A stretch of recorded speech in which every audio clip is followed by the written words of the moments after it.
Hello student, आप सबका इस वीडियो में स्वागत है। तो आज हम लोग पढ़ने वाले हैं सर्कल्स। ठीक है, सर्कल क्या होता है और इसके बारे में बहुत कुछ से सर्कल से रिलेटेड बहुत सारे फार्मूला जानेंगे। ठीक है, और नेक्स्ट वीडियो में हम सर्कल से बहुत सारा क्वेश्चन प्रैक्टिस करेंगे। ठीक है, तो आज हम लोग सर्कल्स के बारे में जान लेते हैं। ठीक है, तो इस सर्कल क्या है? तो जब किसी फिक्स्ड पॉइंट से इक्वल डिस्टेंस कांस्टेंट डिस्टेंस से जो बाउंड्री ड्रॉ किया जाता है और जो फिगर फॉर्म होता है ना, वही सर्कल होता है।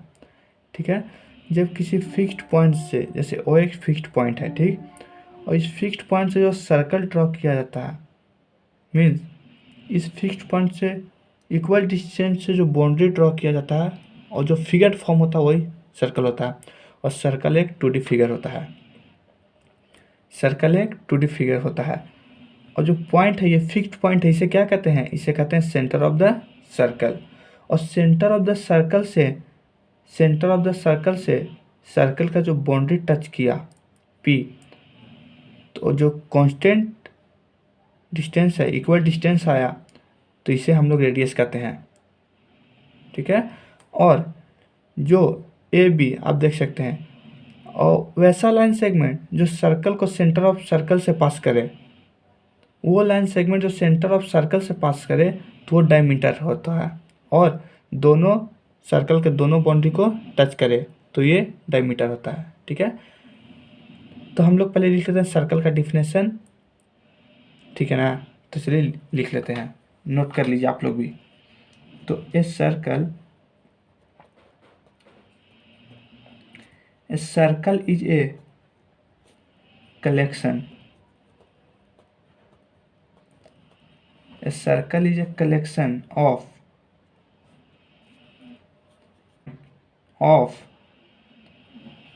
all points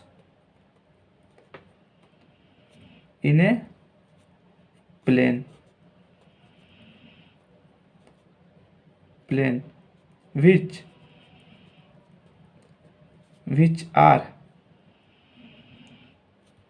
which are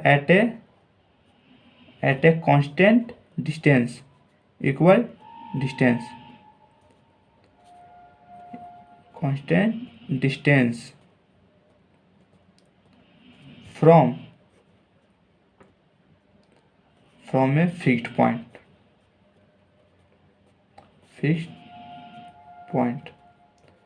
ये आप लोग सर्कल का डिफिनेशन लिख सकते हैं। ये है, हो गया फिक्स्ड पॉइंट। अब एक नोट करके लिख लीजिए। एक नोट करके क्या लिख लीजिए? एक नोट दे दीजिए, एक पॉइंट स्टार देकर लिख लीजिए कि the constant distance is called radius, is called the radius, and the fixed point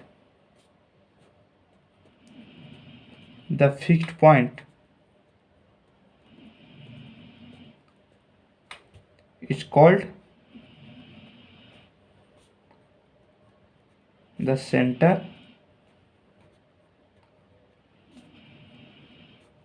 of the circle. Fixed point को सेंटर ऑफ द सर्कल कहते हैं।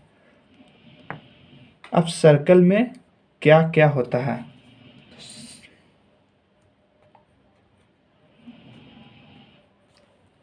सर्कल, तो सर्कल में no vertex,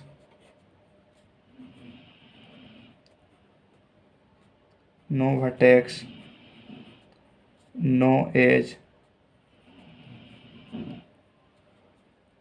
no corner,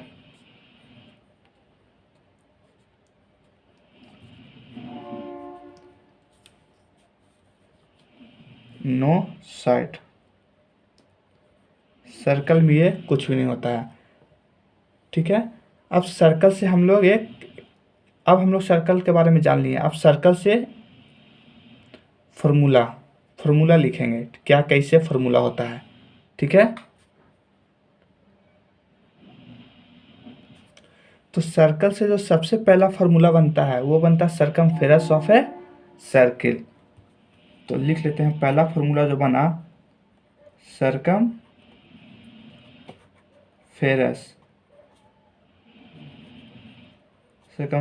of a circle.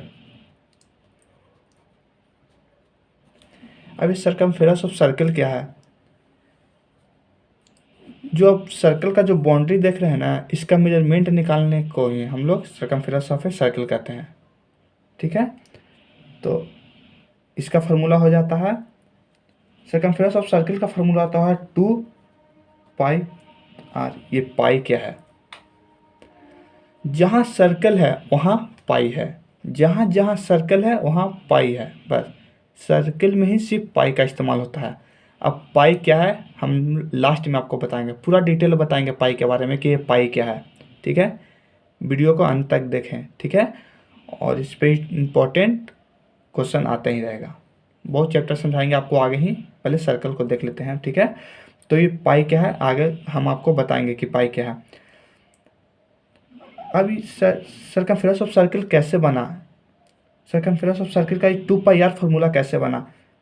तो circumference of circle का formula pi equal to circumference of circle और diameter का ratio होता है। अब आप लोग जानिए कि जो रेडियस है वो डायमीटर का डबल होता है। आप देख सकते हैं इस पॉइंट से फिक्स्ड पॉइंट से m, ये क्या हो गया रेडियस, O से n क्या है रेडियस, लेकिन अगर L और M देख सकते हैं आप, O से n क्या है रेडियस, लेकिन आप L और M को देखिए, ये क्या है डायमीटर। आप जान रहे हैं कि जो रेडियस है वो सब रेडियस इक्वल होता है, क्योंकि कांस्टेंट डिस्टेंस से जो बाउंड्री ड्रा किया जाता है। ठीक है ना, जब ये इक्वल है ये इक्वल है तो ये दोनों इक्वल है, तो रेडियस डायमीटर का डबल होता है। तो अगर डायमीटर का डबल होता है तो pi equal to circumference of circle by 2r, diameter की जगह 2 गो रेडियस। ठीक है, तो क्रॉस मल्टीप्लिकेशन होगा तो circumference of circle equal to 2πr। यहाँ से ये फार्मूला बन गया है। अब हम लोग जानेंगे एरिया निकालने के लिए, एरिया ऑफ सर्कल। ठीक है, तो area of circle, area of circle,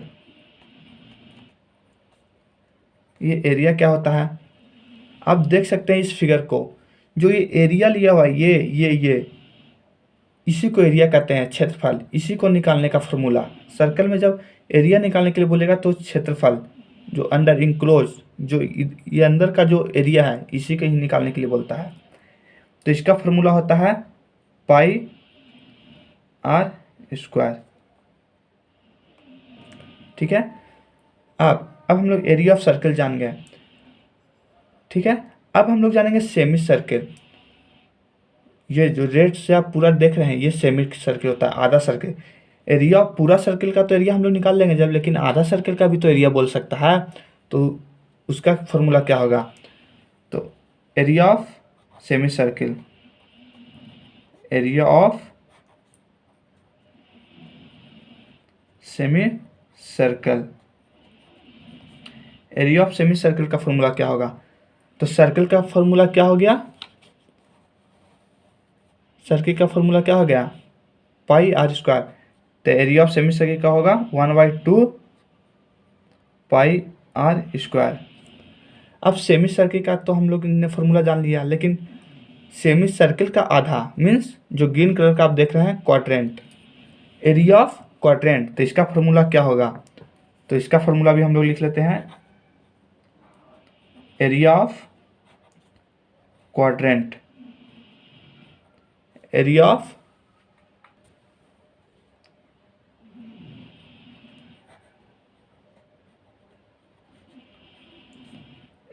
quadrant का हो जाएगा 1/4।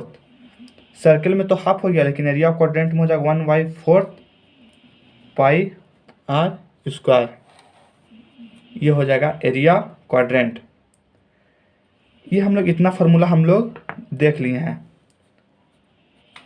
अब अब हम लोग देखेंगे जब सर्किल, दो सर्किल है, अब देख सकते हैं ये छोटा वाला सर्किल है, एक बड़ा बड़ा सर्किल है, अगर दो सर्किल बनाए उसके जो एरिया आया, जैसे आप टायर को देख सकते हैं, ठीक है ना। तो टायर का जो एरिया आया, कैसे अंदर एक छोटा सर्किल होता है और फिर उसके ऊपर एक बड़ा सर्किल, तो जो एरिया निकालना है उसका, तो area area of enclosed by two context circle, मतलब एरिया मतलब दो सर्किल जब दिया हुआ है तो उसका एरिया निकालने के लिए, तो एरिया आप कॉन्टेक्स्ट सर्किल देख सकते हैं, ठीक है। तो area of enclosed by two context circle,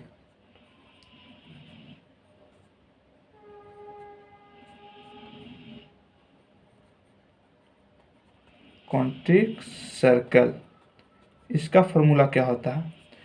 तो आप देख सकते हैं जो बड़ा सर्किल आपको दिख रहा है, ठीक, और जो छोटा सर्किल दिख रहा है, अगर बड़ा सर्किल में से आप इसका बड़ा सर्किल का रेडियस देख सकते हैं और छोटा सर्किल का रेडियस देख सकते हैं, अगर बड़ा सर्किल में से छोटा सर्किल माइनस कर दें तो इसका एरिया निकल जाएगा। तो वही करते हैं हम लोग, वही उसका फॉर्मूला हो जाएगा।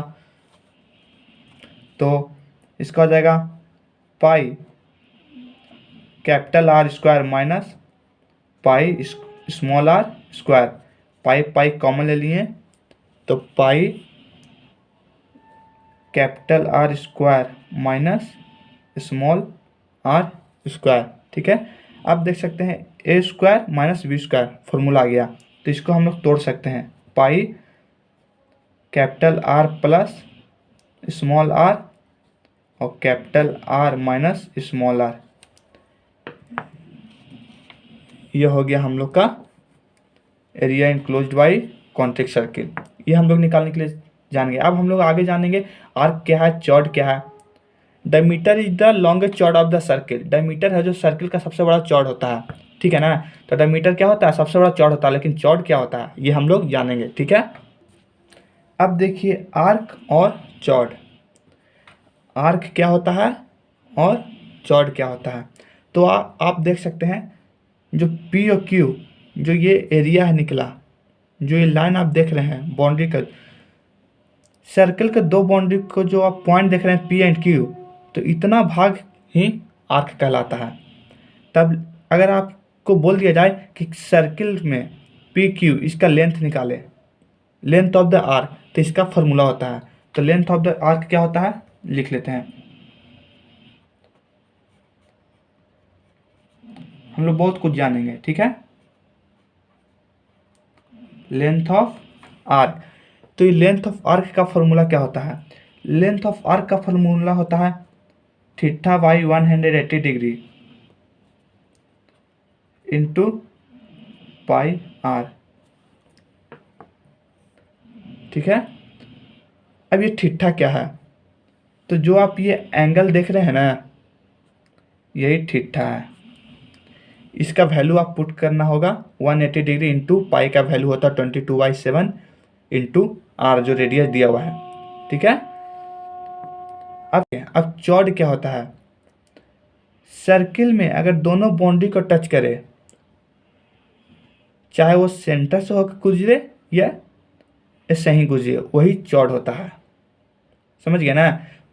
कोई भी लाइन सेगमेंट या वो सेंटर से होकर गुजरे या ऐसे ही गुजरे, वही चौड़ होता है, ए बी एम एन, ये चौड़ हो गया। अगर यहाँ पे आर और एस भी मान लेते हैं, लेकिन ये यहाँ से गुजरता सेंटर ऑफ द सर्कल से, तो वो भी चौड़ होता, ठीक है।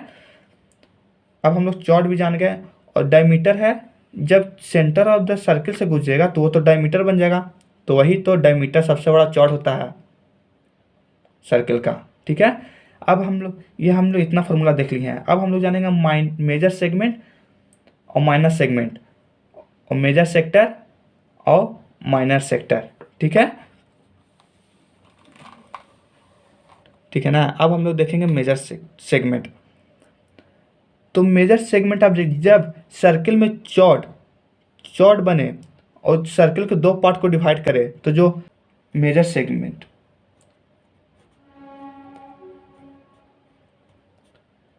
Major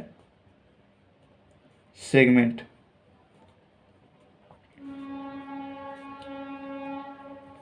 major segment. Major segment को हिंदी में कहते हैं दीर्घखंड। दीर्घखंड, ठीक है। और माइनर सेगमेंट। Minor segment.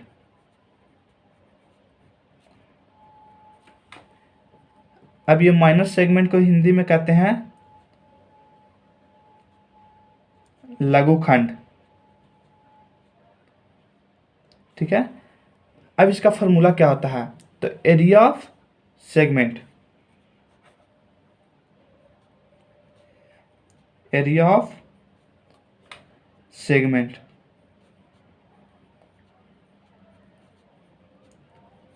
आप लोग ने तो समझ लिया है ना कि माइनर सेगमेंट और मेजर सेगमेंट क्या कहते हैं।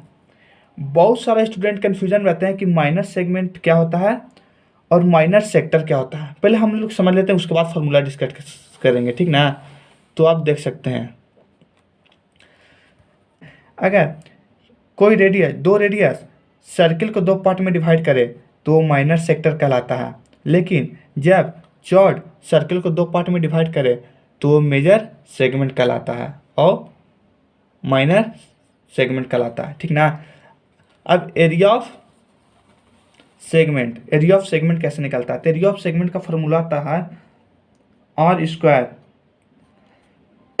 बाई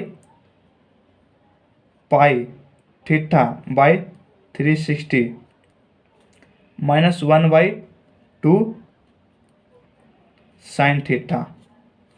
यह होता है एरिया ऑफ सेगमेंट निकालने का फॉर्मूला, ठीक है। अब जानेंगे माइनर सेक्टर और मेजर सेक्टर, ठीक है। मेजर सेक्टर और माइनर सेक्टर।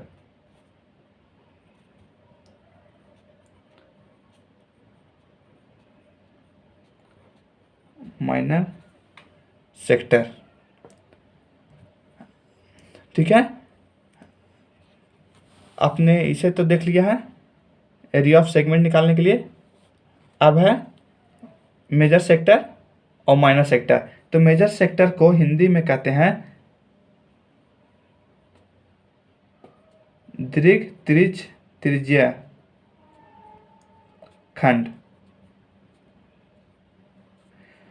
और माइनर सेक्टर को हिंदी में कहते हैं लघु त्रिज्या खंड, त्रिज्या खंड, ठीक है। अब इसका फॉर्मूला क्या होता है? तो area of sector, area of sector, इसका फॉर्मूला क्या होता है? एरिया ऑफ सेक्टर का फॉर्मूला होता है theta by 360 into pi r square. Theta ने आप लोग थीटा को आप लोग समझ लिया ना, ये होता है थीटा, ये दिया हुआ रहेगा, ठीक है। और 360 मतलब पूरा एंगल दिया हुआ है। अब आप लोग देख सकते हैं जब आप लोग को मेजर सेक्टर निकालने के लिए बोलेगा, मतलब बड़ा वाला, तो आप लोग ये एंगल लीजिएगा, क्योंकि मानिए आपको ये दिया हुआ है, ये एंगल दिया हुआ है, लेकिन ये कितना होता है 360।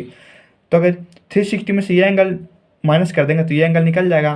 तो मेजर सेक्टर निकालने के लिए थीटा की जगह बड़ा वाला एंगल रखिएगा तो निकल जाएगा, और छोटा निकालना है तो ये एंगल रख सकते हैं। अब हमने आपको बताया था कि पाई के बारे में। अब ये पाई क्या है? तो पाई है जो ग्रीक अल्फ़ाबेट का 16वां लेटर है, ठीक ना।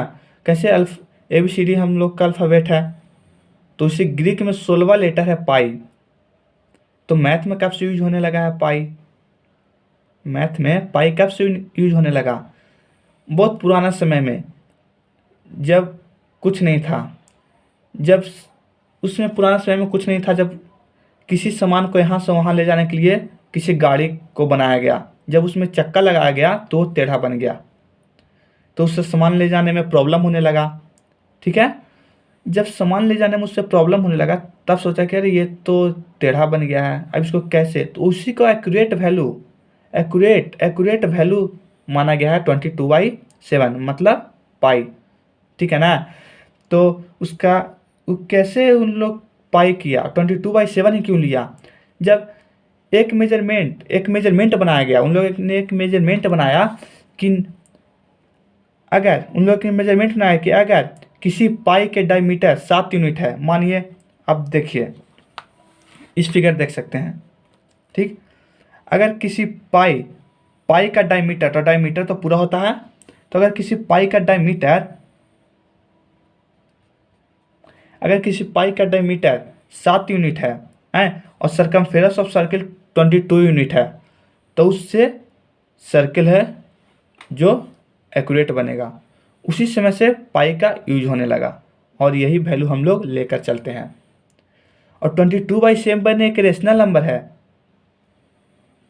लेकिन पाई है जो इरेशनल नंबर है। समझ गए? अब हम लोग नेक्स्ट वीडियो में सर्किल से बहुत सारा क्वेश्चन करेंगे, तो इस चैनल को सब्सक्राइब कर लें। ठीक है, और हमारा लेटेस्ट वीडियो आते रहेगा। Thank you.